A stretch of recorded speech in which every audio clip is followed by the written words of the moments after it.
everybody to When We Cried podcast. This will be a smoking room episode. We will be tackling the closed room chain murder, the 6 rooms, very juicy closed room. Yeah, definitely. We have our other 2 hosts. Okay, this is Mushroom. I mean, hello, friendly neighborhood Mushroom. Wavy hands. Okay, so who else do we have? You also have Des, who is extremely excited to talk about the first Twilight of the 3rd episode. And then you have Lorenzo. I have no idea what's happening, so I'll just be here for the ride. Okay. That is true. He really doesn't have any idea what's gonna happen. Mushroom, would you like to explain what we're doing here? Okay, so while Des was editing Book Club 13, which was the book club episode we did where we talk about the closed room murders of the 6th chain, Des messaged me and was like, oh, we were acting really stupid during the episode, Yeah. I had to cut out 20 minutes of discussion of us just talking about nothing, I don't know why we were having such a hard time with that murder. And then I was like, yes. What? I mean, I thought we did a bad job, but I didn't think we did that bad of a job. So after Des finished editing it, I was like, hey, Des, could you give me the draft version, the unlisted version of it? I want to listen to it before it goes out into public. So I listened to it, and halfway through listening to the discussion of the chain room, I felt so embarrassed and mad. I had to pause the podcast and immediately calls Des, who's basically living 8 hours ahead of me, completely disregarding any of his time zone. I was like, Des, I have to call you. And then when Des picked up the phone call, he was like, is this a mistake? Did you call me by mistake? What is this? What do you want from me? And I was like, let's talk about this chain room. As a Umineko veteran and as people who have read Umineko many, many times, there's no way we can't explain this with facts and logic. I don't know what are we doing. Yeah. I don't want to give up my Umineko fan medal because of a fucking first Twilight. Exactly. So then this somehow, unfortunately, we did not record this, but it somehow diverged into a basically 3-hour-long conversation with multiple breaks, where we basically left and reconvened to discuss more evidence and thoughts about this first Twilight. Yes, it was such an emotional conversation and we were so pissed that we didn't record the conversation that we were like, okay, but what if we did an episode and we took Lorenzo and the audience through this emotional journey that was the making of this theory? Yeah, so since Des is a really great child and he basically operates like an art teacher, he had greatly, easily, very effectively compiled all of our conversation and our theories into a very handy PowerPoint. Yes. So we will basically be going through the slides while he explains how we get here. Lorenzo, I hope you're ready for a wild ride. I guess I am. Yes. We forgot to mention how we turned to Lorenzo and were like, Lorenzo, no book club this weekend. It is theory time. Oh, yeah, exactly. Good, because I'm lazy. We actually had a book club scheduled this weekend, which Des and I were also really excited about. Yeah. But then I was like, no, we have to do this first. Especially, shout out to that person who gave us a comment on our episode where we were being too stupid to understand the chain room. I saw your comment, and Des also saw the comment, and I hope... Yeah, I responded. Yeah, exactly. Des even replied to it. I hope after you listen to this episode that you can understand why we were being so stupid. Yeah, it's what I said on the episode. I don't recall if I cut this or not, but there was one point where I was like, yo, I think I understand the first Twilight, but Confession is just making me more confused because this makes no fucking sense. Oh, right, we forgot to say, but full Umineko spoilers for this. Oh yes, full Umineko spoilers. Yeah, get the hell out of here. Audience, please turn your attention to your screens, because this will be a video presentation on Umineko no Naku Koroni. This one's for Sayome. So our PowerPoint presentation is called Komasu Accomplice Theory, an emotional journey. Clap, clap, clap, clap, clap. There are some things I want to say to preface this presentation, which is that you should definitely stay until the end, because as the cover said, this is an emotional journey, and the presentation is meant to be watched until the end. So even if you think of a red truth that shatters this or something, or if you think we are being stupid, again, stay until the end, because the slides were made thinking about all of that. Yeah, exactly. There's a lot of twists and turns in this story. Yes, indeed. So full spoilers that we've already said. and look at screen, which is already said. Man, I'm really starting this well, huh? So this is the diagram of the first Twilight, and this is the this is the information we are given. So essentially in the parlor we have Shannon's corpse with Shannon's master key and a key to the guest room inside an envelope. Then on the guest room we have Kumasawa's corpse with Kumasawa's master key and a key to the waiting room. Then on the waiting room we have Goda's corpse, his master key, a key to the VIP room. On the VIP room Genji's corpse, a master key and the key to the well room. On the well room Kinzo's corpse, not a master key this time since Kinzo is not a servant, and the key to the chapel. And then lastly on the chapel we have Kanon's corpse, Kanon's master key and the key to the parlor. So here is what we know. So we know that all of the doors were locked when the adults found them after they scattered. We know that the master keys do not work on the chapel door. We know that there are 5 master keys. Then we have a couple of reds, which is essentially just say that like the doors and windows are normal, that there are no fucking weird ass devices. We know that there is no means of locking the doors and windows of the 6 rooms without the keys. We know that the 6 are dead. We know that there is no one hiding in the 6 rooms. The 6 died instantly. We know that only the victims are inside the rooms and no other people exist inside the rooms. We know that the 6 were not killed by traps and none of the 6 committed suicide. Then, as a person who has finished Umineko would know, I mean, not know, but could theorize, and this is essentially the accepted answer, which is that Yasu tricked all the servants into thinking they were helping in a prank, and then killed them. And they died thinking they were in a prank. At least until their last moments. What a great way to go. You mad, bro? Anyway, what does Confession say? For those of you who do not know what Confession is the manga arc, which essentially are 3 chapters in the ep3 manga, which essentially give answers to all sorts of mysteries. So here are the controversial panels that we are gonna be discussing, and I know that Mushroom probably has some shit to talk about this, so I will read you the panels. The panels say that the people discovering 6, which is the parlor, the people discovering 6 will easily break down the window pane and enter the locked room, finding the key to 5, which is the next room after the parlor, finding the key to 5 inside and being led in reverse order around the rooms. Yes, the manga panel has a mistype. It says Wiz instead of weed. Anyway, in the meantime, I will sneak out through the broken window and enter 1, which is the chapel, lock the door from the inside, and again pretend to be dead. Then the rest isn't really relevant. Essentially, Yasu's just saying that not just help is essential, but then again, when is it not? Then Yasu goes on to tell that they will walk the corpses inside of all the rooms in reverse order to that of the discovering of the bodies. Then at the end, they will enter room 6, which is the parlor, and pretend to be dead.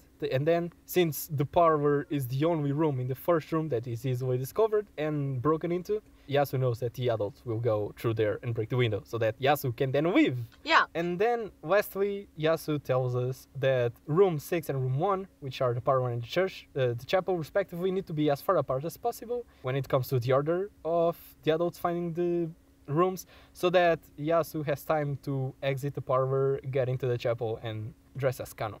Yeah. So essentially, this slide is just a summary of everything I have said. Mushroom, what do you have to say? Oh, okay. So, yes. So, I'll summarize this panel and I will talk about the comment we got. So, the confessions answer basically tells you that one room is easily accessible and it's the parlor room where Shannon's at. Shannon and Cannon have the most rooms apart possible, which means Shannon can run to the chapel while all the adults are scattering. So basically, Sile dips the window that Rudolph broke into the chapel and then lay there as Cannon with his master key. Okay, so Confession wants to tell us that the chapel was locked. However, there is a logic error in this panel. The panel says that in the meantime, Yasu, will sneak out through the broken window and enter 1, lock the door from the inside and again pretend to be dead. But this is the problem. How does Yasu lock the chapel from the inside if Yasu only has Kanon's master key, which does not work on the chapel, and the key to the chapel is locked inside the boiler room? Ryukishi, Curious? what is this? So yes, the chapel key only can unlock the chapel door is a red truth that shows up in EP2.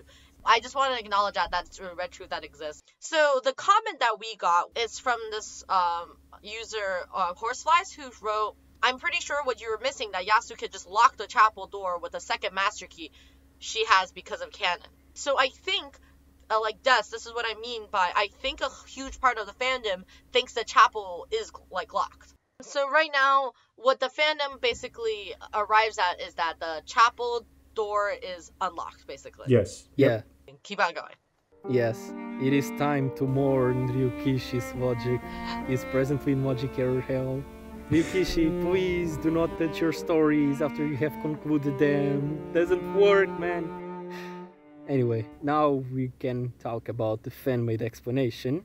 What some fans have reached as the conclusion is that since it is impossible to lock the chapel, it was never locked in the first place. And so Nanjo, who is an accomplice, just pretends to unlock the chapel. I mean, I think this is a pretty standard theory. It's very not spicy and not very interesting. Yeah. I personally find, like, what do you think, Lorenzo? Like, this is what we agreed upon while we were recording this respective episode in the book club. And, you know, it makes sense. It was kind of a downer, and we all expressed that. It was kind of like, oh, okay, well, it would have been cooler if there was, like, you know, a different order to how the bodies were discovered. But it was pretty clear cut that the... which one was the last room that was discovered? Or which... The last one was chapel. Chapel was the last one to be discovered. Because, like, we were throwing around, like, if the boiler room corpse was the last one found, it would have, like, you know, been really good as a mystery or, like, as a puzzle for... Oh, yeah, and it would also been easier because whoever is in the boiler room could just lock it with their master key on them and then play dead. Exactly, but this is when it just...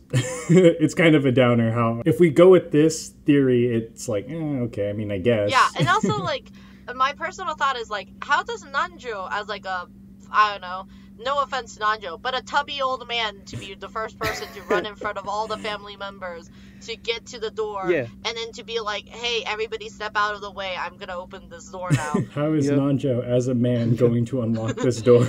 Because I don't even imagine that, like, do you really think everybody's gonna hand Nanjo the key? Maybe? I don't know. Yeah. It's weird. It has a lot of logistic problems and also kind of lacks a bit of oomph.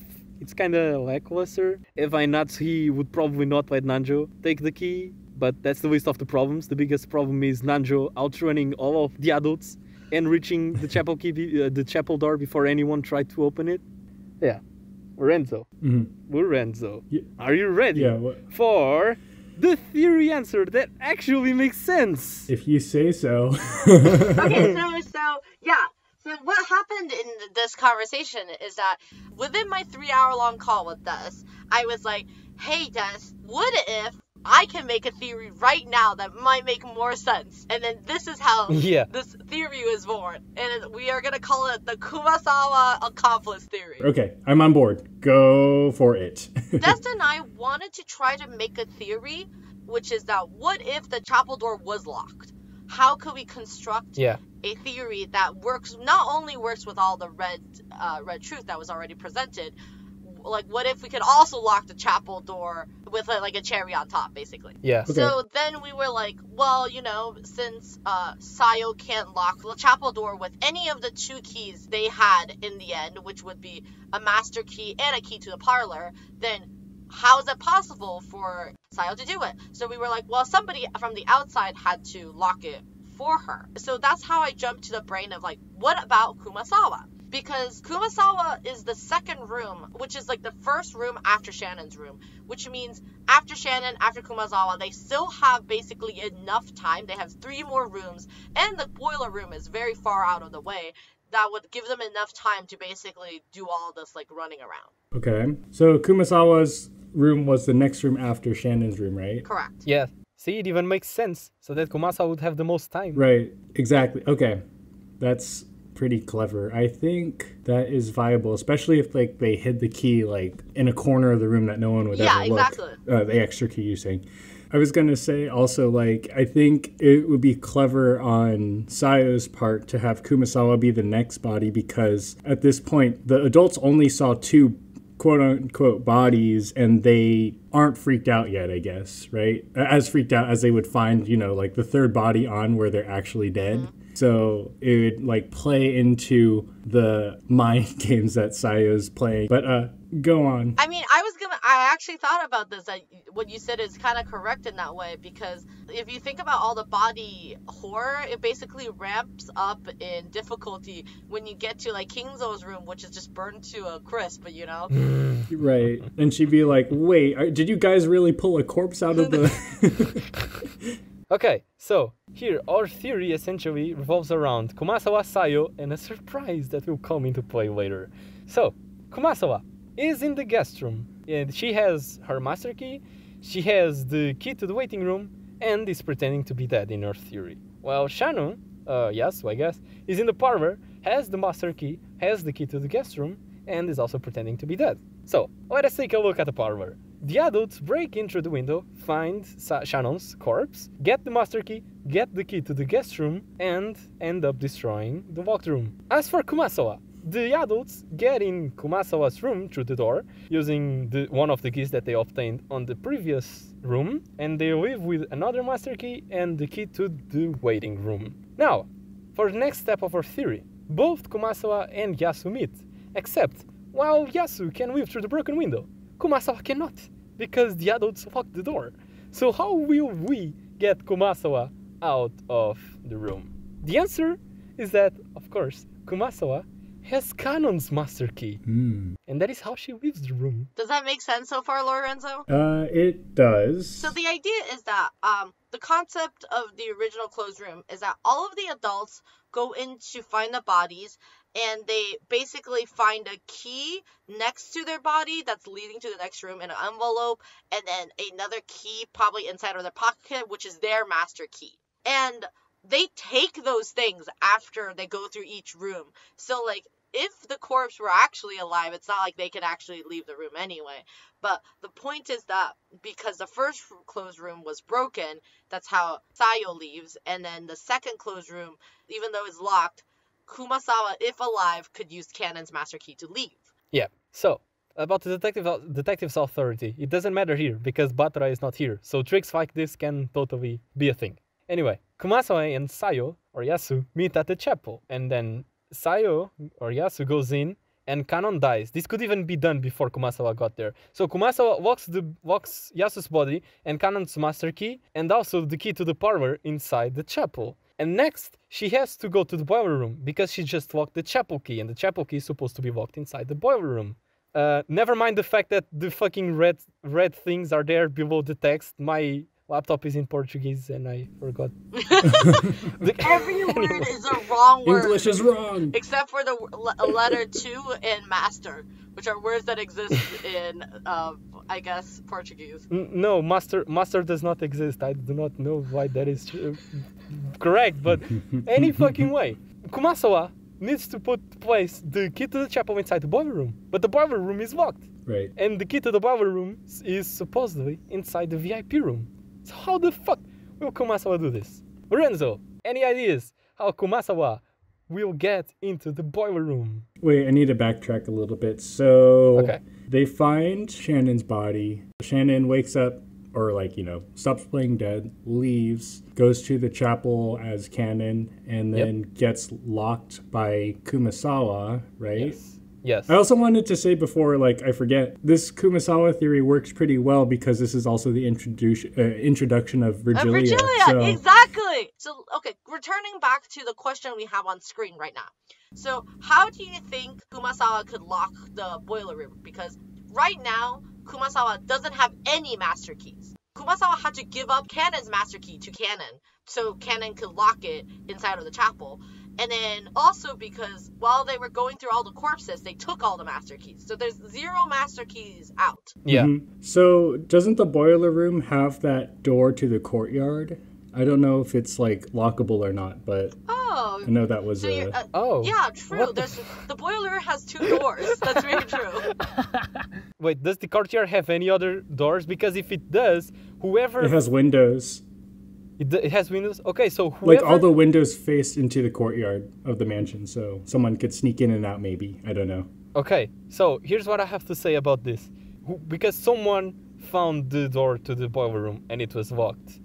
So, for them to essentially be like, oh, we are going to the parlor in first. That must be because the parlor is easier to break into. So I'm assuming all of the windows and doors that may lead to the parlor room are also closed, because it wouldn't make sense otherwise. They would rather go through an entrance that was unlocked than to break the window to the parlor.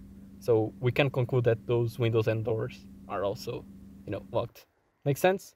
Yes. Yep. The only logical explanation would be that she's also hiding in the room, like somewhere in the boiler room. But they also say there's nobody hiding in the... But to hide in the boiler room, she first needs to get in. The door is locked, Lorenzo. Well, are we like just missing the courtyard door, like completely? Like just say. I mean, I'm pretty sure there is 2 doors. I feel like they have definitely mentioned there's 2 doors, right? Am I crazy? They did. That's what Battler chased the shadow he saw, I guess. Okay, so into the courtyard, right? Lorenzo, did you make a second answer to this Twilight on the spot? What the fuck? I don't know. I just thought about it. I was like, well, because the boiler room would have been, as we said, the spiciest explanation because it has 2 points of entry. Wait, okay, so that's interesting because did they ever have any red truth that says boiler room only has one, both the boiler room doors is locked? Because it could possibly be that kind of stupid thing. I am not sure if this is true, but when in the very beginning, when all adults are scattered, was there a passage that said they checked both doors, or they just checked that door that had red paint on it? No, they just mentioned the door that had red paint on it. Is locked, right? Yes. Okay, so maybe the other door is just not locked. I like that. So then I guess Kumasawa could walk in, put in the key, and then walk out, and the other door is still locked. Okay. Is that... Here's something we have to take into. We haven't meticulously analyzed red, and also, Lorenzo, are you sure there are windows to the courtyard?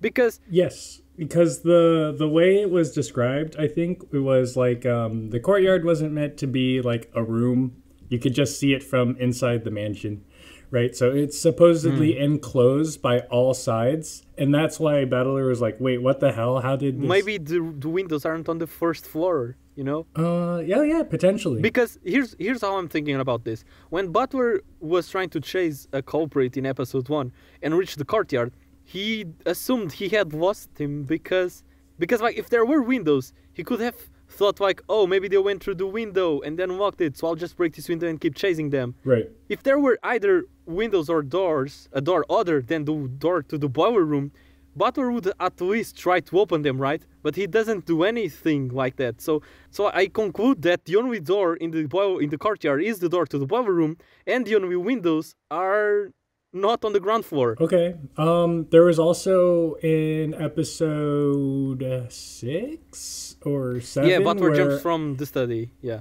Where they jump out of Kinzo's room, right? And then someone climbs up the railing. That could Kumasawa could have but Spider-Man'd up the wall somehow. Is a spider. So I just checked that part where they talk about the boiler room. It doesn't seem like they mentioned there's 2 doors. They just said the boiler room is locked, which I think they're referring to the paint door that is locked. Because it doesn't make sense. If there were more things, why would Butler just give up there and not even try to open a door or a window? Right. Are we just assuming there's only one door to the boiler room? Is that what we're saying? No, we are not assuming. We are concluding because we have arguments and reasoning behind this. Oh my god. Okay, the reason why I just said this is because just recently my Ambi and I decided to watch the Umineko anime, and while I was watching the Umineko anime, and I looked at the boiler room and I was like, oh, is there 2 doors for a boiler room? And that's the only thought I have. Regarding the Umineko anime, even if in the Umineko anime the courtyard does have windows on the ground floor, we all know that Umineko anime isn't a reliable source for stuff. It's not canon. It is not. Okay, for the sake of this theory, we'll assume that the courtyard door doesn't lead to anywhere anybody can get in or out. We are not assuming. We are concluding. God damn it. Yeah, so we're forgetting about the windows that look into the courtyard. They're not accessible for an old lady to get in or out of. At least not without a ladder. So yes, our conclusion is windows on the courtyard, not on the ground floor, and only one door that leads to the boiler room, and then the boiler room itself has 2 doors, one of which goes to the courtyard and the other to the mansion itself. Okay, wait, just before we go on, at the very end of the episode, Eva and Butler run through the whole mansion, and Butler, who is running through the corridors, does not find any broken window. So, by detective's authority, I declare that it is impossible for a window to be broken, and also it is impossible for the window to be locked and then unlocked, because Kumasawa does not have a master key in the present moment. I don't think the windows are locked with keys, are they? I actually don't fucking know, but in the event that they are, it is impossible. But I just figure that she would just have to open a window, leave it open for the duration of dropping off a key in the boiler room, and then coming back out that window, if she can. I don't personally like the fact that there are doors that play a very important role in the mystery that are never mentioned in this episode specifically. That just doesn't sit well with me. So what I'm gonna say is that if people like the second ballroom explanation and think they can find a way to explain it, that's fine. So our theory is essentially a theory for whoever does not like that explanation. Okay, so you are being so confusing. I do not understand how you talk this way. The point is saying that either we have a bunch of theories for a bunch of specific reasons. Right now, if you believe chapel door is unlocked, always unlocked, and that's just how it is, then you can believe in the whole Shannon, Cannon, runs door, not locked door. That's it. Everybody else is dead. If you like the idea that you want the chapel door to be locked, and you believe that you can only go in from that one door with a specific key, it would be either the boiler room key or the master key, then you can subscribe to our theory. But then if you want it to be that the chapel door is still locked, but then you could subscribe to the theory that there is a second door in the boiler room and it was just never locked and nobody checked. They only checked the door that has the red paint on it. And then Kumazawa just waltzes in through that open ass door and then waltzes out. So that's for the 3 theories for 3 different scenarios. Yeah. Mushroom, thank you very much. Anyway, it is time for our surprise. And the surprise, it's the blue truth, which says that one of the room specific keys was actually a master key. And the key to the boiler room is in Kumasawa's possession. Okay. So, to illustrate this blue truth, let's look at the VIP room. In the VIP room, we are led to believe that you have Genji's corpse, Genji's master key, and the key to the boiler room. But in our theory, what's actually in the VIP room is Genji's corpse, Genji's master key, and Goda's master key. So we've successfully taken the boiler room key out of the loop. However, this leads to the question, if Goda's master key is here, then what's going on Goda's room? In the waiting room, we have Goda's corpse, Goda's master key, and the VIP room key. But what we say is that instead, on the waiting room, you have Goda's corpse, a random ass key, and the VIP room. The reason you can have just a random fucking key there is because you can just mess with the tags. And so, the adults would think that was a master key, and it would work, because if Nanjo was the one to find the random key and keep it for himself, then the adults would use the VIP room key, and they would open the next room. But you may say that this is almost the same trick that we said was stupid earlier on, about how Nanjo would just keep the key to the chapel once they were in the boiler room. However, the problem is that the previous explanation also said that Nanjo would outrun all of the adults who would be in a tizzy after finding Kinzo's corpse to know what the fuck awaited them in the chapel. And so Nanjo would have to outrun them before they even try to open the door. However, in here, he just has to keep the key for himself. Now, we need to talk about the assumptions of our theory, because there are some. One of the assumptions is that either the master keys and the regular keys are identical, aside from possible tags, so that the adults would, mess it up and think that the random ass key was a master key, or all of the keys look too different to be distinguishable by someone who does not know the keys that well, which the adults do not. Most of them don't even live on the island, and the ones that do don't lock and unlock doors. That's the job that the servants have. And lastly, we have to assume again that Nanjo was one to keep the random room-specific key, but that's definitely easier to imagine than Nanjo somehow managing to unlock the chapel and quote-unquote unlock the chapel before the adults got there. So what do you think, Lorenzo?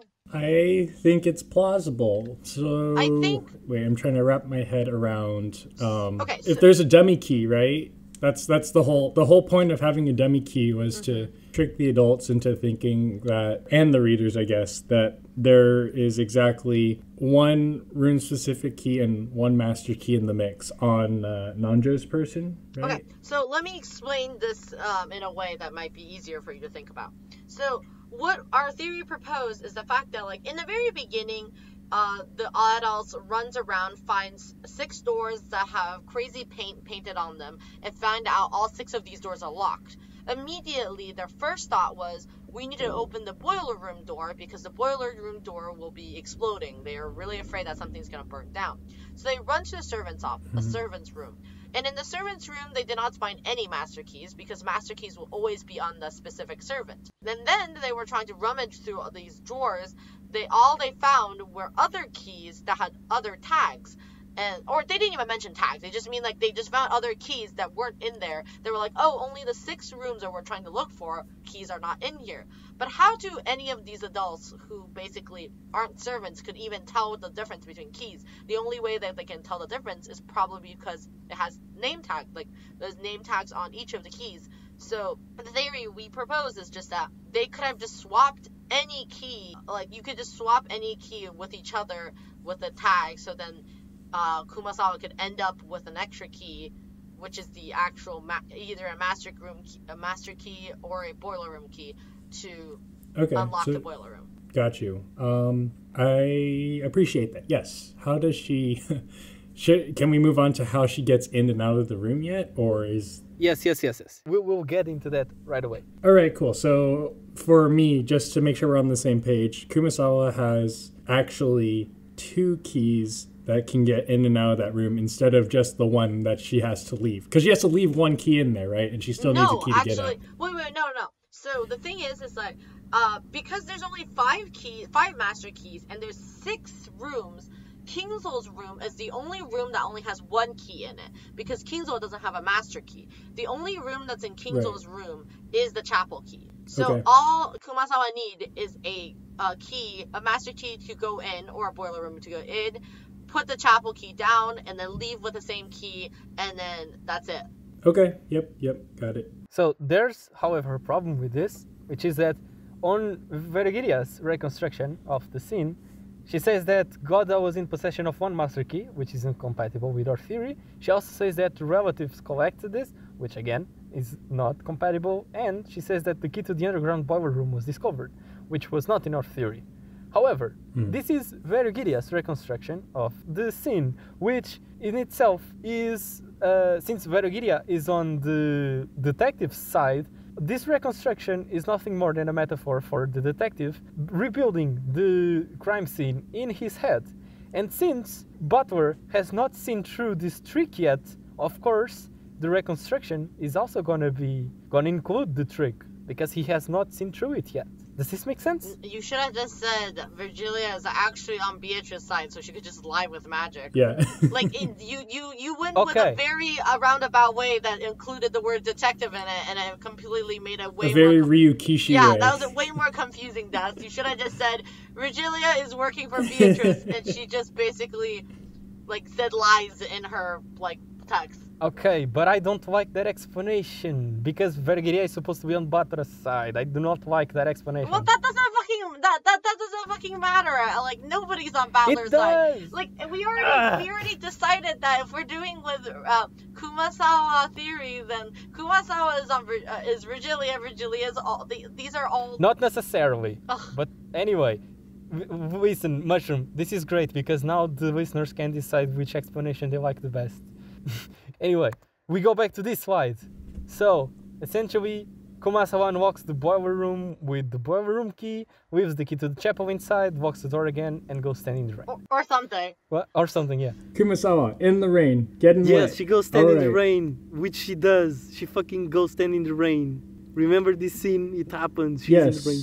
Anyway, this part is important, and I believe Mushroom wants to get into it. So, Mushroom, here you have the dialogue. I bet you want. So, one of the big things that we encounter in ep3 is a gigantic Virgilia and Beatrice fight, and Virgilia literally just manifests out of Kumasawa. Virgilia kills Beatrice, and then Beatrice is like, "Psych, I'm not dead," and then Beatrice kills Kumasawa. Right, the Uno reverse. The Uno reverse. Gotcha. So yeah, even though I don't necessarily want to admit this evidence because it happens in the future, but there is a part in the meta world, not meta world, let's say the middle meta world, the meta world where Eva Beatrice lives, is where Beatrice encounters Virgilia. The Beatrice on the board encounters Virgilia, and Beatrice's only response was, "Hey, Virgilia, like, why the fuck are you here? I thought you killed you earlier." And Virgilia's like, "Beatrice, I'm only here because you allowed me to be here." Oh, okay. I had forgotten about that part. So that happens later when like the Eva Beatrice thing is happening, blah blah blah. I think that happens at like the part where George, Shannon in guest house, blah blah, magic happens, and Virgilia shows up and be like, "Hey, good job, peace, Beatrice." Yeah. And Beatrice is like, "What the fuck?" Anyway, so yes, in the parts we're using the Let's Play. So in the Madame Beatrice, the second part, there's a part where after Canon was discovered. So the idea would be after Canon was discovered. We haven't explained that part, Des. What part? How does okay? Right now, looking at the slide. Lorenzo, do you want to know what a more bigger part of my problem arises? Do you want to hear? Yes, please. So, right now, our biggest problem, so previously speaking, our problem was like, oh, well, how does Kumasawa get into the boiler room? Which we already had made fancy tricks for her to get out, you know? Or get in and get out. And then I encountered this problem, which I was describing to Des. In the text, they said all of the adults, every time they get into a room, they open the room, they get out the keys, and they lock the room. And then, since they didn't say that for chapel, that they unlocked the room, they also didn't say when they were walking out of the chapel if they locked the chapel. A lot of people assume that they did. And if you assume that the chapel door is locked, the only way Sayo can leave it, because Sayo doesn't have a chapel key, is that Sayo either broke a window of the chapel and left, or the chapel door was never locked when they left, and then Yasu just walked out of the chapel, and then went and find, like, Kumasawa. Yeah. So, does that make sense, Lorenzo? Yeah. Go ahead. So, yeah. So, the idea is that they killed Kumasawa and just whatever, wherever they wanted, because it doesn't actually even matter, because nobody basically goes back to Kumasawa's, like, death room, basically, so nobody actually could check if her body is still in there, and Sayo could just basically hide the body wherever they want, and then, you know, that's just that. Mm-hmm. So, the only thing that we just have to make sure is that Sayo basically just has to kill Kumasawa before they start announcing Red Truth, which is easy. Like, I think that's the reason why Ballard cannot look at all of the bodies, because if he did, then, like, they will have to announce Red Truth then and there, and then then they can't say things like, oh, like, Shannon's dead, or, like, running around, or, you know, that's the type of thing. Yes. Kumasawa gets killed in her respective room? No. She's, like, found in the guest room. Oh, okay. She's just killed in where? It doesn't matter. It doesn't matter where she's killed. Oh, okay. So after they find Cannon's body, Kumasawa is like, oh, that was a funny prank, and then Cannon's like... Yeah. Marks her? Yeah. Okay, yeah. That's pretty good. So, I mean, that's slightly messy, but that still works basically with the Red Truth. No, they don't necessarily say, like, anything like, oh, they died in the specific room or anything. Because, like, they can't really say that, because Kingsley didn't die in the boiler room, you know? Kingsley died, like, a gajillion years ago. Mm-hmm. Yep. Got you. Okay. All right. I'll accept that. Okay. So... let us look at the cons and pros of the Kumasawa accomplice theory. The cons are that Kumasawa needs to run a lot, but it isn't exactly impossible, because Nanjo is also an accomplice and he can stall. And the magic battle happens before the adults discover the bodies, But again, I had forgotten about that thing Mushroom just mentioned, so this con is kind of irrelevant. Yeah, I don't necessarily think the magic battle happens exactly. Like, it might just happen whenever, it's fine. Taiwan, yeah, exactly. Doesn't matter. But yes, but let's continue. Yeah, but in my defense, this was I made this PowerPoint trying to recall the points we had made, because it's not like we had this written down anywhere. Yes. This was a voice call. So yeah, about the pros. This theory explains everything, is intricate, feels like a trick Yasuo would use, is even supported by the magic narrative, and isn't a logic error, like the supposed official explanation. Yeah, because it's good. It's like a very good. What do you think, Lorenzo? I like it. I think it's good. Yeah, because I personally think if the fucking chapel door is just unlocked, that is so unsatisfying. Like, that's such a boring. That makes the trick so much more boring-er. Yeah, no love at all. You guys combed through the red truths, right? There was no talk about like dummy keys being used. Don't worry, Lorenzo. We covered all of the red truths in this PowerPoint presentation. I can say that in red. Okay. We cover all red truths. All right. Relevant at least. So that's also the line of reasoning why the chapel boiler room's second door is kind of like, let's put that on the back burner in terms of figuring out this puzzle, right? Because it wasn't explicitly stated in this episode as well. Correct? Wait, what? Sorry, what did you say? As in, there's no second door that was mentioned throughout the whole lock room, so we're just gonna basically ignore it because it was not pertaining to the story. Yeah, but okay. Even if for some reason the second door ties into this, that may be a substitute for a segment of our theory, but like the rest of the theory still works. Like everything, it's just two separate explanations for how Kumasawa got in. The rest, it still works. So if you want to, this can be the theory of Mushroom, Des, and also Lorenzo, if you want that part. Sure. I was there for the ride. You guys formulated it. I just sat here. Okay, so, and I also really like this theory because it really reflects upon the idea of the whole magic battle. Like, it narratively makes a lot of sense to me. Like, Virgilia was introduced this episode, like, what's that all about? Like, that's actually how I came up with this theory in the first place, because I was like, I like that too. Yep. Because it fits like that. I like the more the heart of the story. I thought that was really good. But yes, anyway. So yes, Des, please continue. Yeah, Lorenzo, what is your final thoughts? Like final thoughts on the theory? It's a hell of a lot more Wrong! Did you think I was done, Lorenzo? We also thought we were done. Except then we remember there's these fucking retros from ep3, which tear the theory to shreds. Wait, what? I'm gonna cry in the corner. Okay, so, but Lorenzo, so I would like to explain to you what was the actual, like, emotional reaction when this was going on. So Des and I were talking about the Kumazawa theory. We are like honing our Kumazawa theory. We're getting somewhere. And then I was basically referring to Red Truth on two different websites, which basically lists out all the Red Truth for EP2, like basically from each EP to each EP. And then I was looking at it, and I was like, yeah, Des, we like hit all the marks. Like, it doesn't say anything that you can't switch keys. It doesn't say anything. It doesn't even say that all the doors are locked. Like, and it doesn't even say that people died in this room. Like that's just totally makes sense. And then while I was talking to Des, I was like, hey, Des, I'm just gonna go Google what other people think about this closed room. Like we're gonna go read other people's theories.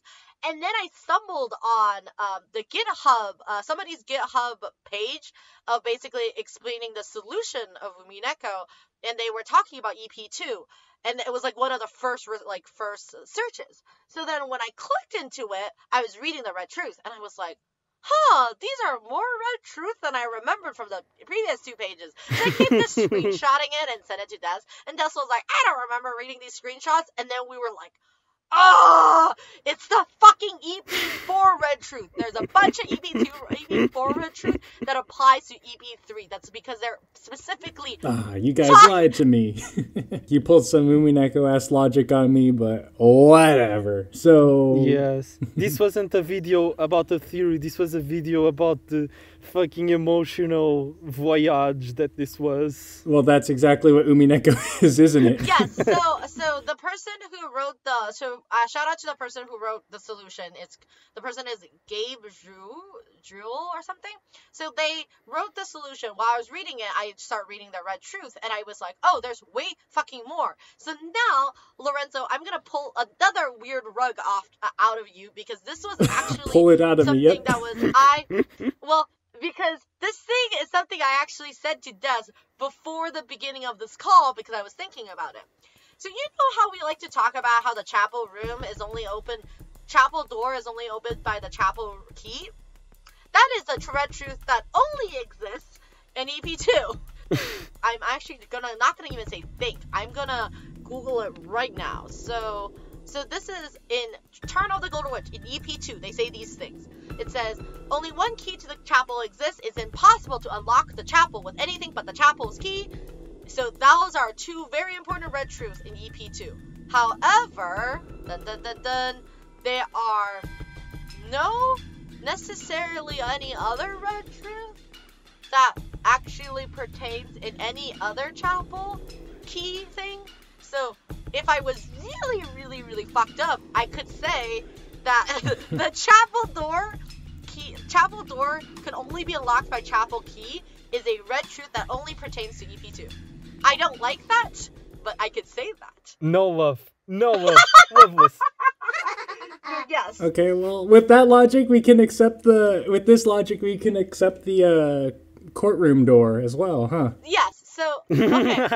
So yeah. Stupid. Okay. So let's continue. So now we could talk about the Red Truth that we encountered that's in EP4s pertaining to the first Twilight or third game, and the Red Truth says all 5 master keys were discovered, each of the pockets of one of the servants.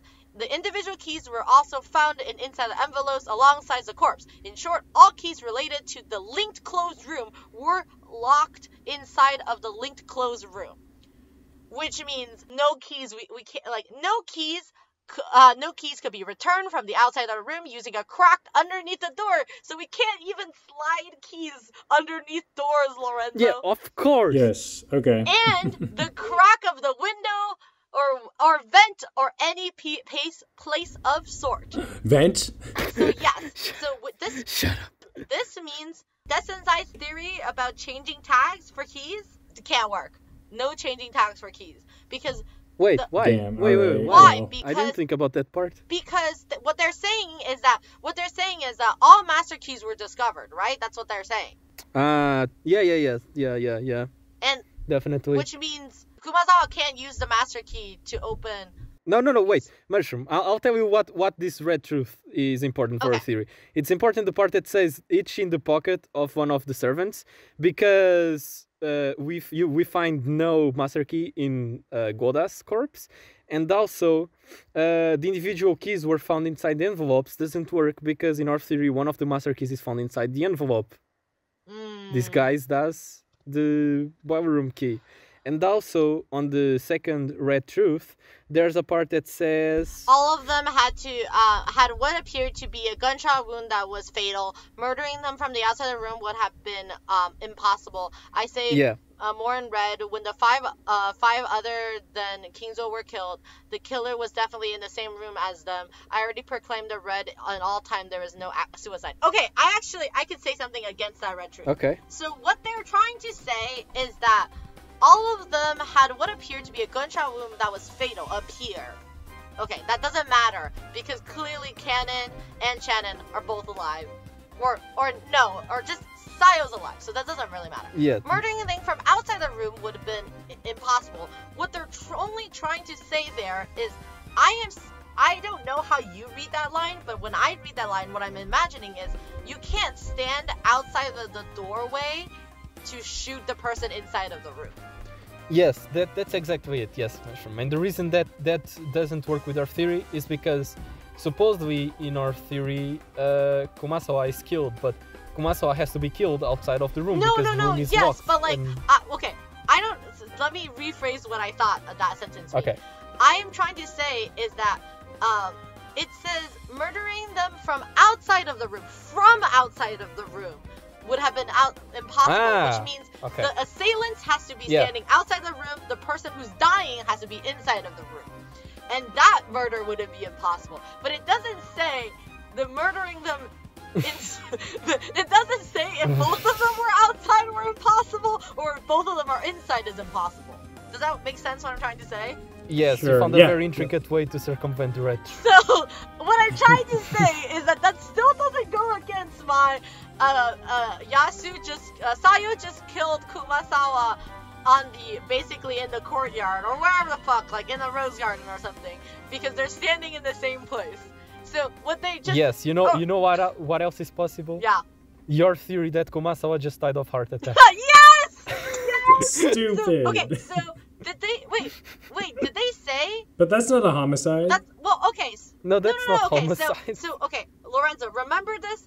Lorenzo, remember this. Okay. Feller says, "Hey, Beatrice, could you tell me that like all of these people are homicides?" And then Beatrice is like, I don't know if I can say that, because she can't say all of these are homicides because Kinzo. Yeah. So then she instead turns the phrase and says, none of the 6 committed suicide. And the thing is, she doesn't say that all of these people didn't die of an accident. She just says the 6 were not killed by traps. But, like, dying of a heart attack is not really a trap. Sure. It's God that places a trap on you. Right. It's a time bomb. And the 6 has to die instantly, so she just dies of a heart attack and instantly dies. Yeah.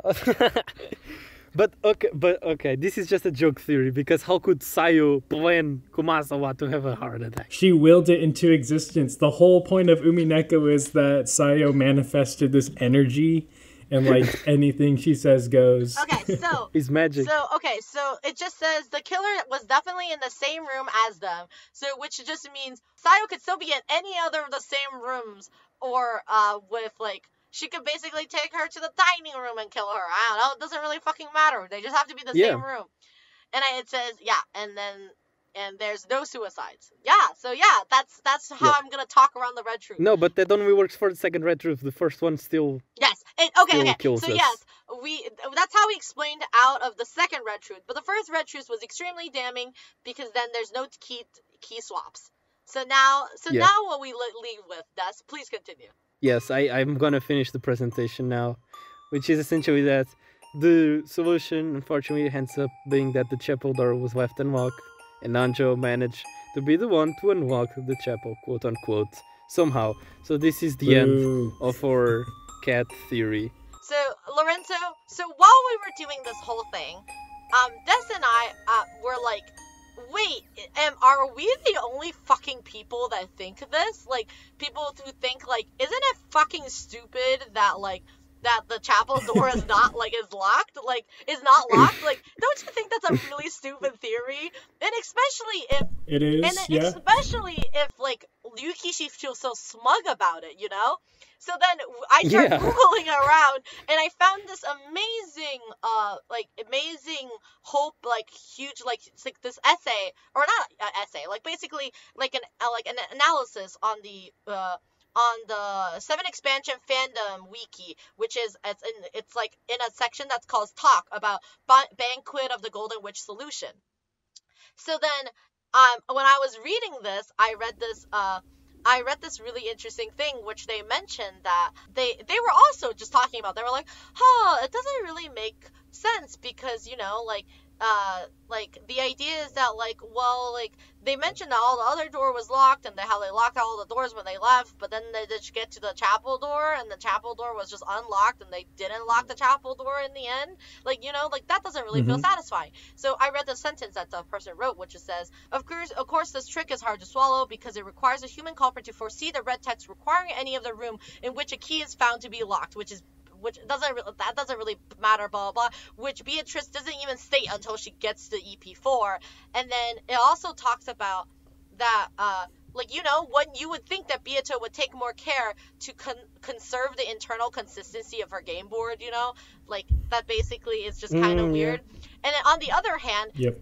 this person wrote, which I actually really like this interpretation, which is, on the other hand, you can also view this as assertion that maybe in ep6 that they said that Bieto actually came close to a logic error in her games as a nod to this whole thing. Maybe like Ryukishi did plan this whole thing. Like he was like, oh, actually, you were super close to the truth. It says, which is that like it could have been a legitimate mistake that she made and that she had to cover up with a messy retcon or such an above. But the thing is, like, this person also wrote, given how Will answers, I'm convinced that at the time of writing EP7, Ryukishi was not aware of this issues. If locking the door from the inside is indeed the manga solution, I'd say he didn't even realize in a time which is 5 years later or I don't remember how long after, whenever Confession of the Golden Witch was given. So, which actually made me think so hard and so disappointed at this lock room. Lorenzo, if I can't be more disappointed about this lock room already, are you ready, Des? Are you ready, Lorenzo? Sure. So, what Go nuts. This person wrote in the end, which really would set a light bulb in my brain, is it says, whatever the case is, it's a real shame that the screw-up was supposed to be the closed room that struck at the heart of the whole Shannon and Cannon trick. But the thing is that, if the chapel is not actually locked, you don't actually need that trick at all. Because think about this. I'm thinking. Lorenzo, think about this. What if Shannon and Cannon are actually not the same person? This whole, thing still works. Because the chapel door is just not locked. So the idea is that Cannon could just kill everybody before them and then just waltz into the fucking chapel and then just pretend to be dead. You're saying that Shannon and Cannon are separate people, separate bodies? Yeah. Not necessarily people. Okay, what Mesh is saying is that supposedly Sayo does all of these murders in a way that could only work if Shannon and Cannon were the same person. Except if the chapel door was never locked, then it is possible even if they are different people. Does that make sense? Okay. Yeah. Okay, so Lorenzo... See why this is such a stupid answer? Think about this. Lorenzo, think about this. So the concept is, what we have been talking about this whole time is that we think, Shannon runs to the end and pretends to be Cannon. That's the solution that the game gives us, that's the solution you're supposed to get at, right? However, if we really think about this from the closed room, and the chapel door was never locked... Okay, the chapel door was only locked when the parents first got to it, and then was immediately unlocked by Cannon after the parents left. The Cannon could just still do the same idea, which is after Cannon kills Shannon, Genji Goda use his master key to go inside of the boiler room, and then put the chapel key down, and then locks the boiler room with his own master key, and then just walk into the fucking chapel, lie down with his own master key and the parlor room key, and then just message Nanjo and be like, GG, you guys, I'm just gonna sit here and wait. See you later.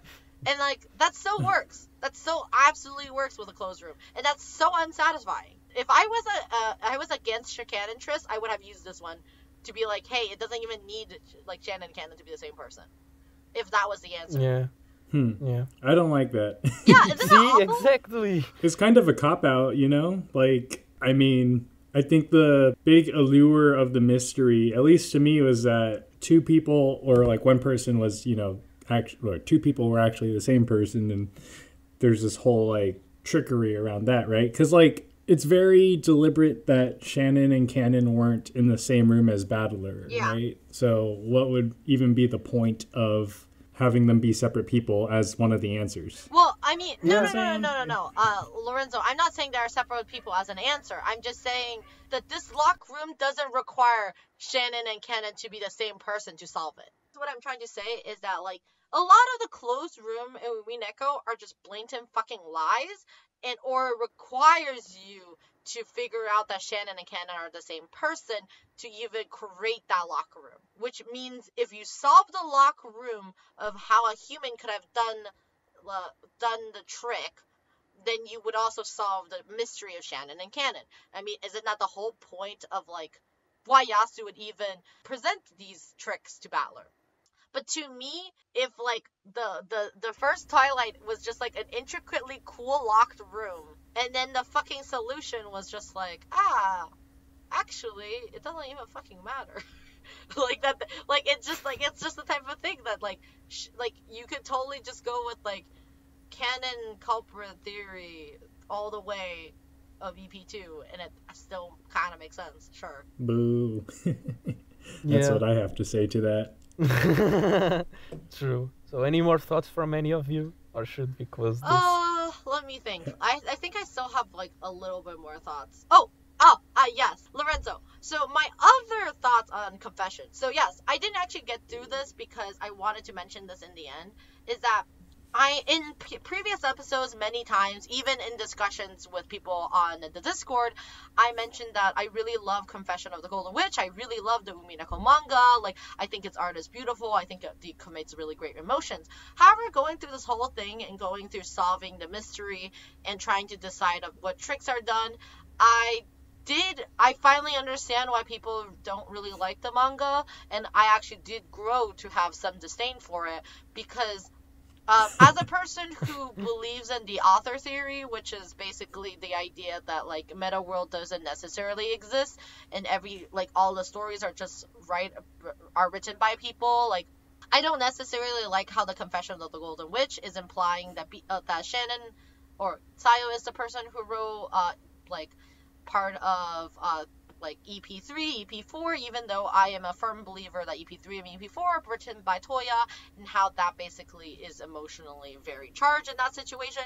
So, and Des is the person with his weird, Hempel's Raven, Devil Advocate fucking bullshit, where he basically says, what if, Wait, what? What if, it's just the kind of thing where, Yasu wrote a bunch of shit and threw it in the water, and then Ikuko basically found it and was like, okay, we're gonna adapt this one closed room into our story that we're writing or something. Yeah. Okay, I'll explain it real quick why I say this. It's just that the closed room explanations we see on the manga sometimes don't exactly fit. And so, you to get around that, you can just say that, well, Yasu wrote all of this in Confession, right? And we know that Confession is in possession. Ikuko is in possession of Confession. So Ikuko was like, oh, this is a nice trick, Yasu. I'm going to use it on my novel. Thanks. Your trick? No, my trick. Oh, I see what you mean. Okay. So what you're saying is that, basically, in the Confession of the Golden Witch, basically Yasu talks about, oh, these are the other closed room I have wrote in my other bottles that nobody found, but she just basically generally basically describes it, and then it basically explains how the trick works, and then while basically Ikuko is flipping through the confession, she's like, oh, I'm gonna use this one for my next book and that one for this book. Okay, that's actually a really interesting theory. I like that theory way more. Okay, so now let's go say, why does the Confession of the Golden Witch theory, answers don't fit with the actual EP3 answers? Or why do I find that unsatisfying? My other explanation is that, maybe Ikuko and Toya wrote a different trick than Sayo. Yeah, that could also be the case. Which is kind of fucking stupid, but Or we could even say, adding on to that, the fact that we pretty much know for sure that at the time of writing EP3, Toya still hadn't recovered his memories, so they wouldn't know that Shannon and Kanon are the same person in case Ikuko still hadn't either acquired or checked Confession. Oh, actually, yes, Des. Do you know how I'm gonna support that? Okay. If we were to say, okay, Lorenzo, I know your mind has been literally blasted from the inside, but I am not even joking. This was Des and I basically screaming at each other for 3 hours, basically ending me screaming about how I was like Ryukichi could suck my massive dick. I don't even care. This is so awful. But anyway, my point is that, if we say Battler didn't actually know who Beatrice is, or if Shikan and Triss are the same person, we could say this. That's why the actual, the solution of the first closed room just have one person alive and pretending to be, basically, it just has to be one person alive to construct the whole room instead of two people to be alive. So, what like Ikuko and Toya could be implying is just like any of those one people could be alive, can construct this closed room, because for example, Cannon could be alive even though Shannon is dead, and then Cannon could still go on to kill George and kill Nanjo, and that still works. That's my hands down theory, is that when Ballard wrote ep3, he did not know Cannon and Shannon are the same person. All they knew was that all they were okay with writing is that one of the servants probably did some of the murders. So just had to be one person, and it's probably Cannon. And Cannon probably went out and did the murder of George and Nanjo. Yeah, that's it. That's my me putting my hands. Yeah, and then on a meta level, Beato takes the story that Ikuko and Toya wrote and aware that Shannon and Kanon are the same person, so that she could fit in the fact that they are the same person. And so essentially, the real-world explanation and the meta explanation are two different things. Yeah, so, okay, yeah, I could still make it some meta explanation. So, for example, we could still put in the fact that, like, George still sneaks out of the room to go find like Shannon, and what George actually found wasn't Shannon being alive, is that what he found is Cannon basically sitting next to Shannon's body and being like, oh my god, I'm so sorry, Shannon, I had to kill you. And then George being like, what the fuck? Why is Cannon still alive? And Cannon is like, hey, what if I, like pretended to be Shannon and talk to you, or whatever. It doesn't even have to matter. Cannon just shoots George in the face.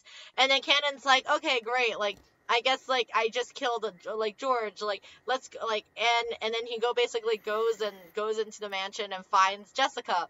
And then still helps Jessica, but tells Jessica not to touch him, you know? I mean, that still works. I don't really care. Like, you know, she's blind. Yeah, that's a different Twilight. We can come up with other explanation for no, that's Twilight. The same Twilight. But like, my point is saying that, like... No, I'm talking about Jessica. Okay, no, it doesn't matter. Go ahead. What I'm trying to say is that still actually works for the whole EP3. Yeah.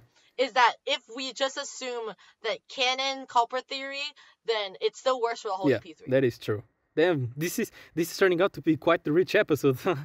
We got like 6 different theories right now. The point of the story is, it all works.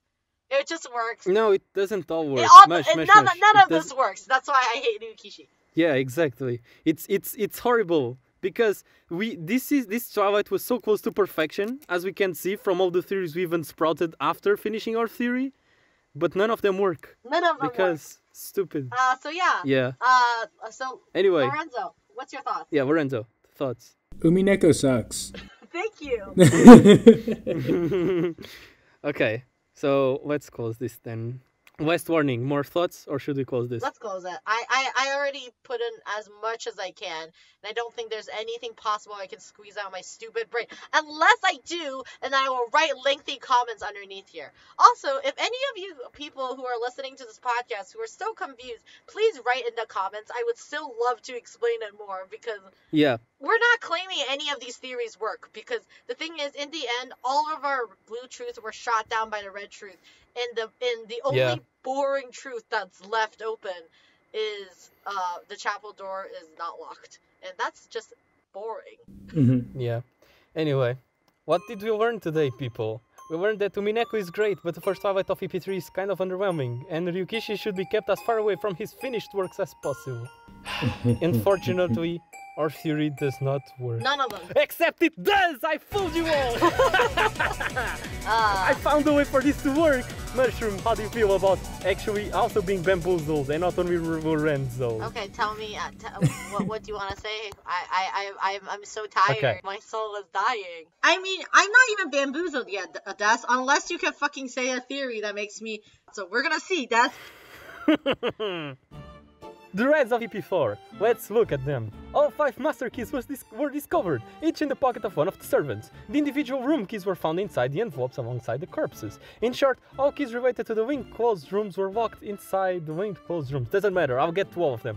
So, all 5 master keys were discovered, each in the pocket of one of the servants. How can we break this down? How can we make the theory work? Okay, so let's look. Goda supposedly has the random S key and the VIP room key, while Genji has Genji's master key and Goda's master key. And supposedly, the reason this red truth cuts out of our theory is because if all 5 master keys were discovered, each in the pocket of one of the servants. But fucking hell, Genji has 2 master keys, so no master key is found on Goda's corpse.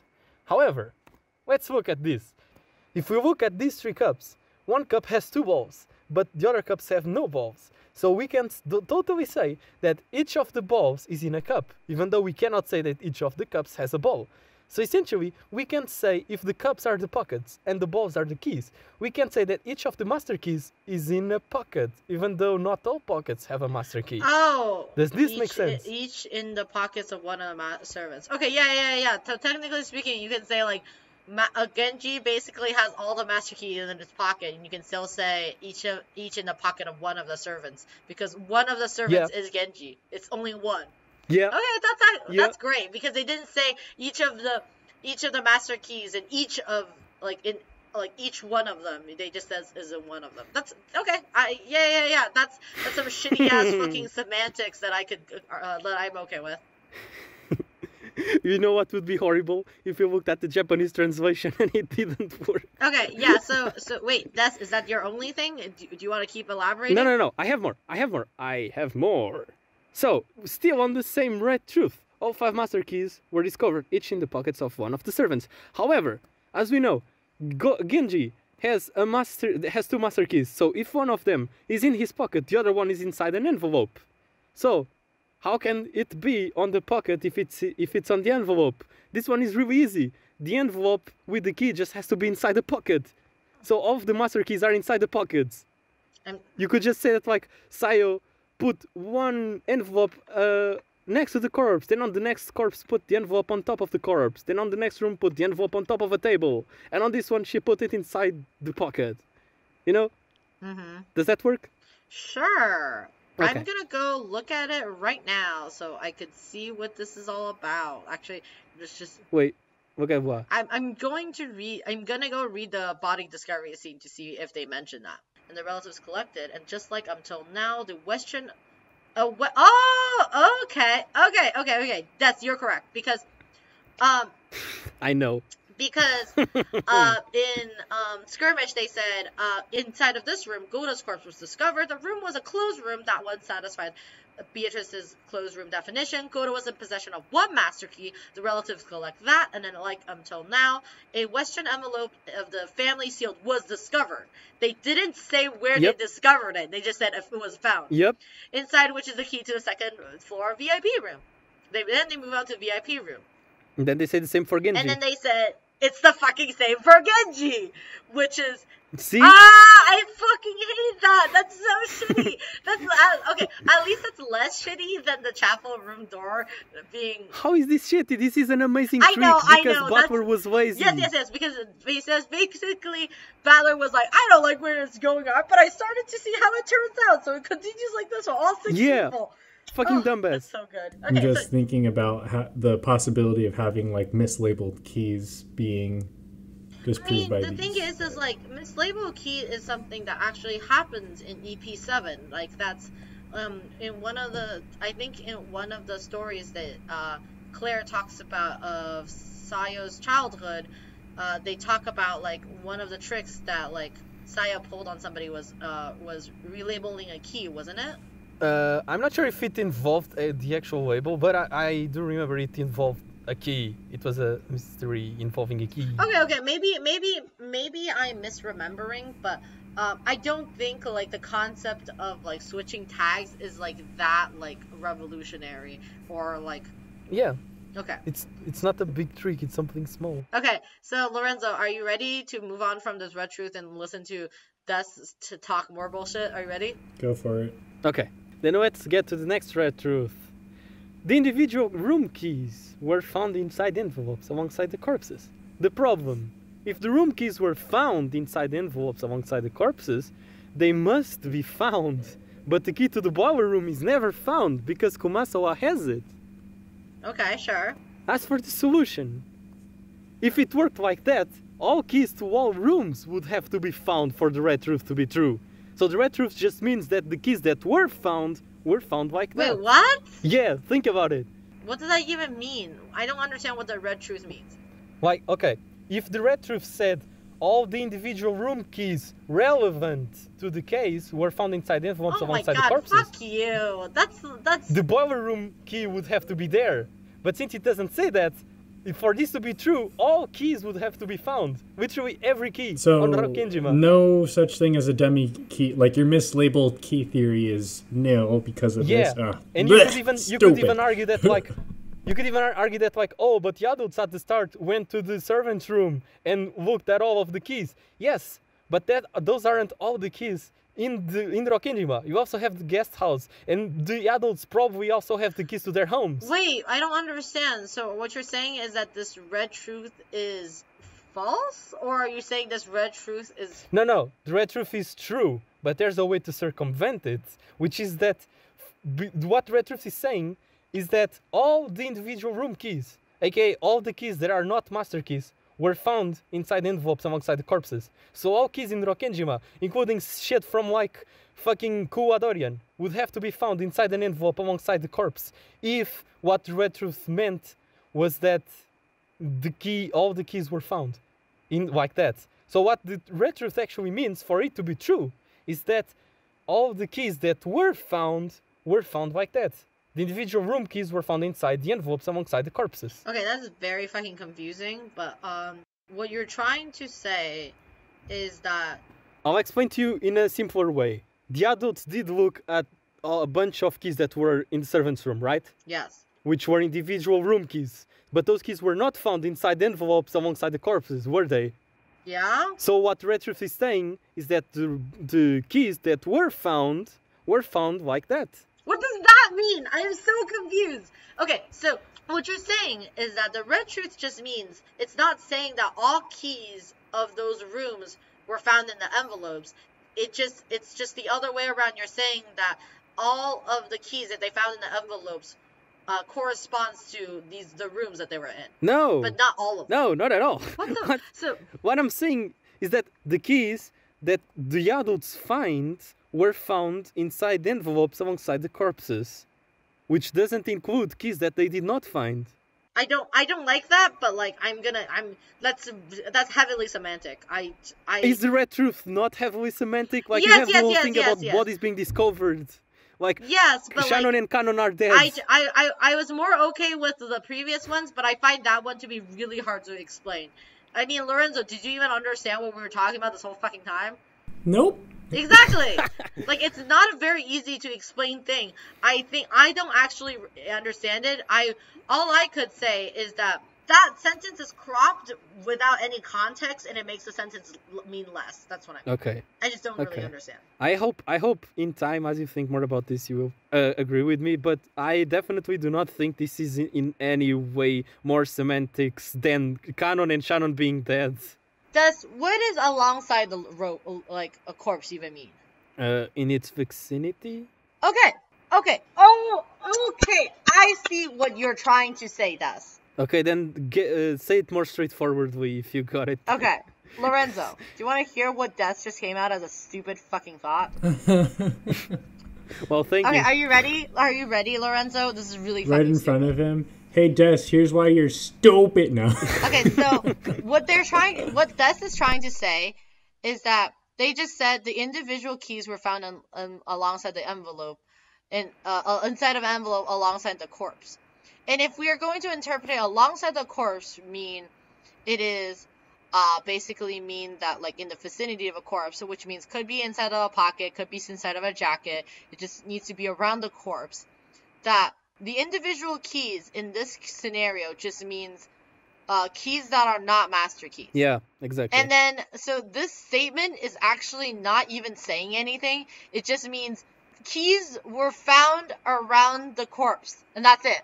Like, it doesn't say anything else. It doesn't say, like, it just says keys were found around their corpse. It doesn't say the keys that are matching with the closed room or keys that is the boiler room keys, blah, blah, keys, blah, blah, keys. It just says keys were found next to corpse. That's the statement, and that's how it ends. Yeah, exactly. Thank you very much, Mushroom. That's exactly it. You are led to believe it means something, but it means nothing. Okay, so the solution, if I was to reword Des' very confusing sentence, is saying that, Okay, I don't even understand why you said all rooms to all keys were being found read to be true. Like, that doesn't make any sense. That doesn't matter. Because mushroom, the key to, like, I don't fucking know, the dinner room is also an individual room key. Oh, okay. So, okay, I would reword that to say, if it works like if what they mean by individual room key just means any key in the house, it means any key could be found in this envelope. Not that it could, that it was. For this to be true. I think what you said, all keys to all rooms, is very confusing to my brain. Okay. Anyway, my point of the story is, it just says, so the red just means keys that were found around the body, and it was found alongside the corpse, and that's just that, and it doesn't have any more meaning. Ugh. Does that make sense, Lorenzo? Lorenzo, I need you to fucking think. Your baby brain, it needs to, like, develop. I need you to grow, like, a third arm during this whole fucking conversation, Lorenzo. If I can't even convince you, how am I gonna convince all these fucking people on the hell site named yoto.com? What the fuck? Stop. TLDR. Like, what the statement, if you just strip to its barest bones, it just means keys that were not the master keys were found alongside the corpse. It's really stupid, but just like Des has said before, semantics is what the red truth is all about. Exactly, thank you. Right. Mm-hmm. So, if this red truth was more like this, which is the individual room keys, which I mean by the keys for the boiler room, keys for the guest room, keys for the parlor, keys for... Or you can just say the relevant keys. Oh yeah, or the relevant keys. Then we can't say things like, oh, there was a key of the dining room in there. Like, then we can't say that because the dining room is not relevant in that case. Exactly. It just proves your dummy key theory, right? Yes. Yes. So now you can move on. Next red truth? Okay. Next red truth. In short, all keys related to the winged closed rooms were locked inside the winged closed rooms. Now we have the word related. See? So the problem is that, unlike the previous red, this time Beato is referring specifically to the keys related to the problem, which supposedly are locked inside the linked closed rooms, except Kumasawa's room is locked, and Kumasawa is outside the room. So how will we lock the key to the boiler room inside Kumasawa's room? How will we, I wonder? Do you understand the problem? Yes, because what you're saying is that in the end, Kumasawa has to walk out.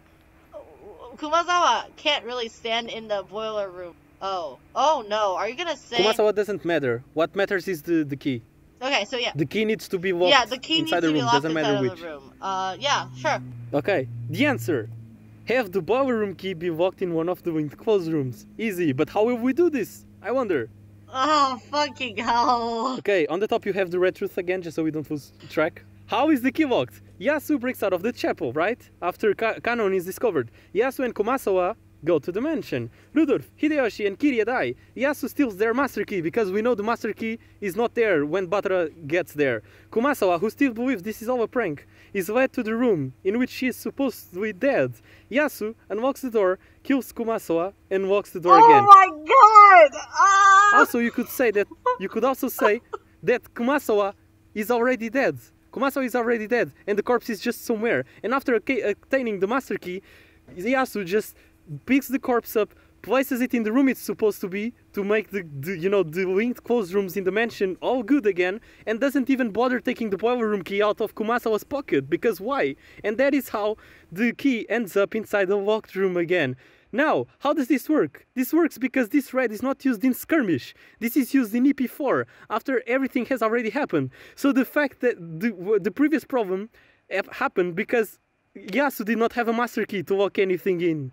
But this red truth is used in ep4 when ep3 is already concluded. Okay. So it works. Okay, so Des, let's return to a very simple red truth then.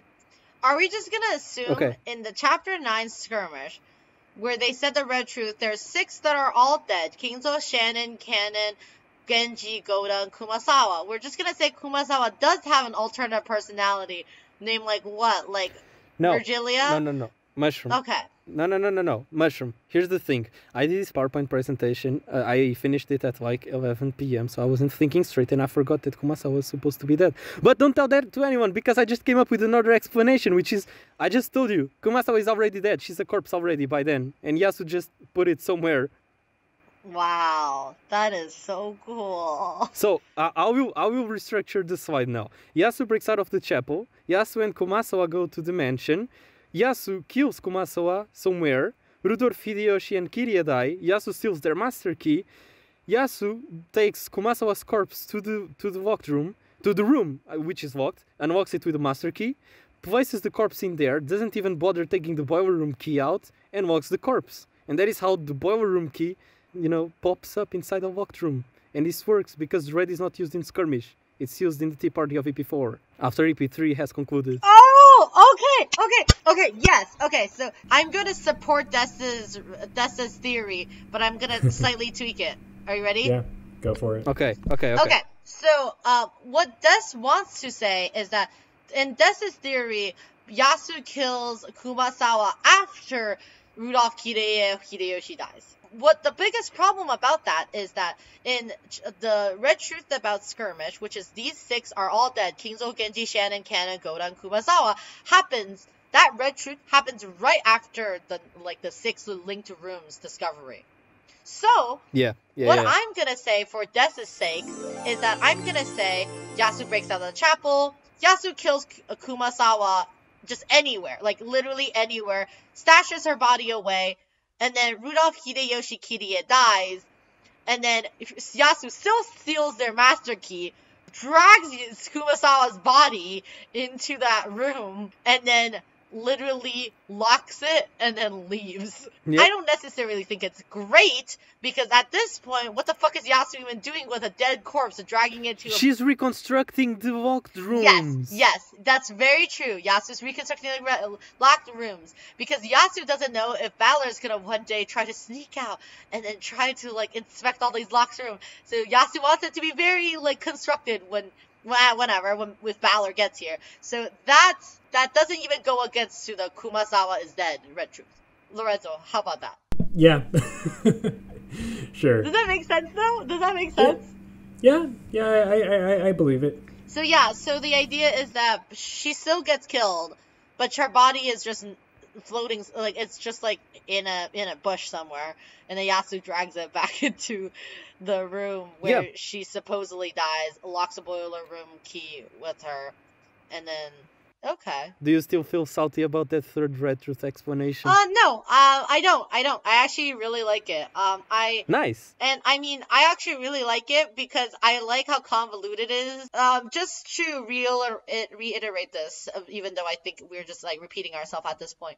But this whole theory or this whole conversation was born out of the fact that Des and I were unsatisfied with how boring we thought the official explanation is, because both Des and I wanted the chapel to be locked. Yeah. Just like we explained many, many times throughout this whole PowerPoint slideshow, is that having the chapel to be unlocked the whole time is just the easiest answer. Mm-hmm. It is the easiest answer. There's very little tricks happening. It's like believing in the witch. It's an excuse to stop thinking. But it's very boring, and I just don't like it. So that's one of the reasons why Des and I even went down this path. So I actually really like this Kumasawa concept, because I also like the fact that it ties with the meta world, because I don't, even as a person who believes in the author theory, I actually double believe that all meta world storylines has some link to the real world, or is somewhat representative of it.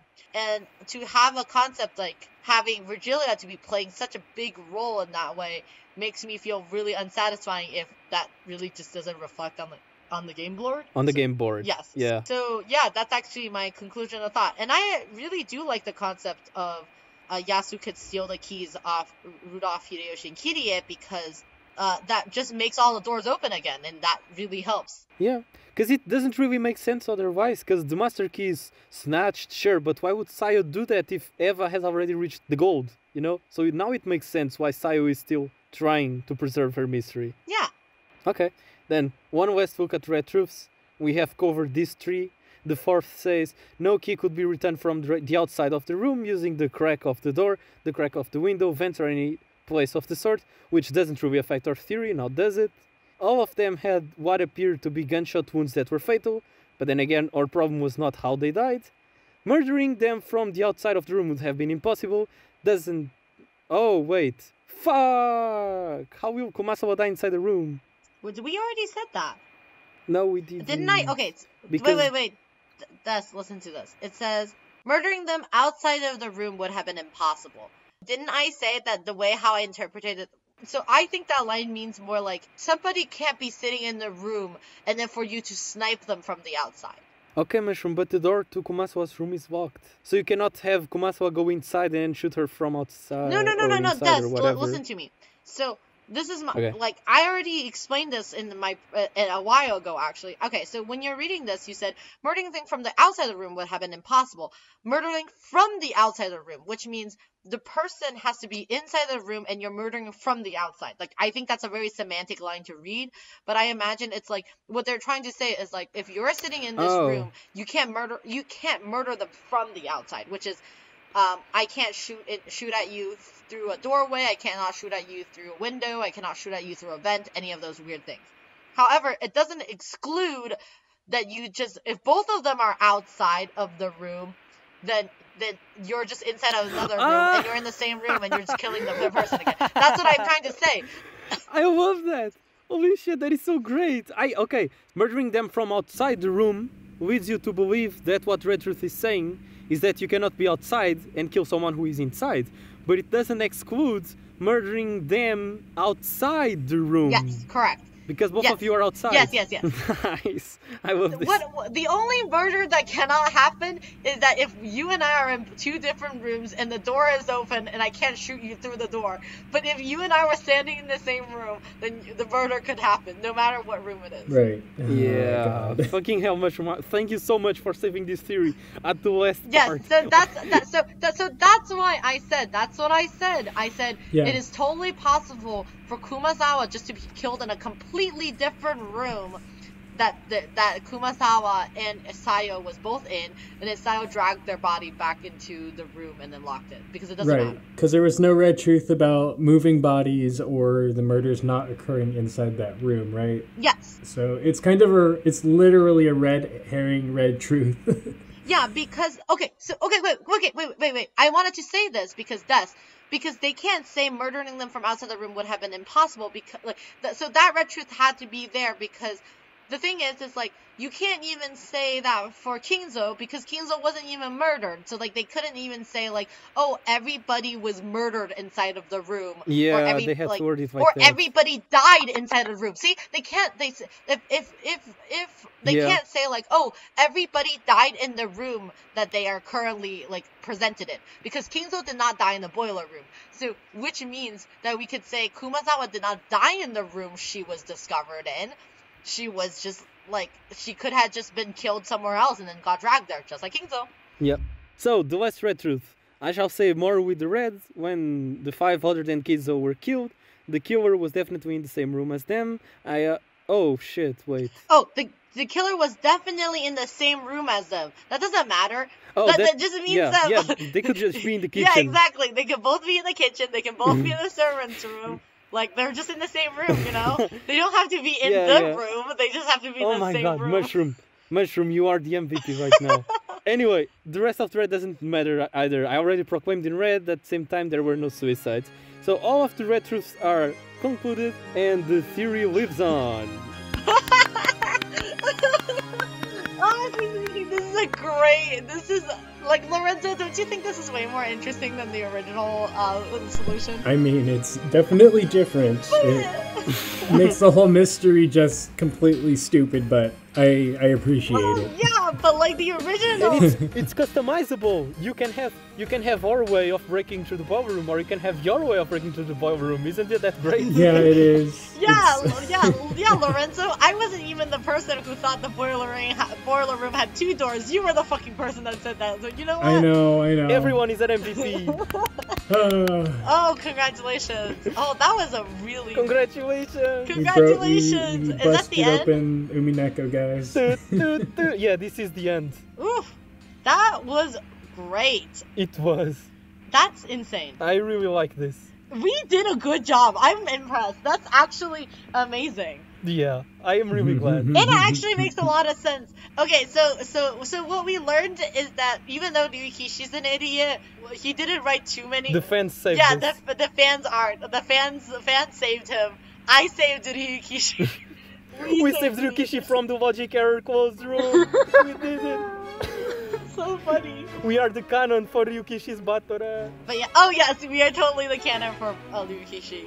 But yeah, I think so. That's it. I just really love the episode, the emotional journey, and everything about this. Okay, yeah. So Des will be the person who's gonna edit this episode. I hope he does a bang up job. Just because I want to be a slightly sneaky, I'm gonna tell you that we have recorded 2 hours and 17 minutes, which means, which I hope Des will leave it in so we can actually see how many minutes was edited out of this. Yes, of course. I will cut a lot of wandering and thinking. Oh, there's a lot of screaming and wandering and just repeating the same sentence over and over again until it makes sense. Yeah. But I hope everybody who listened to this point had enjoyed our emotional journey and or you could agree, disagree with our theories.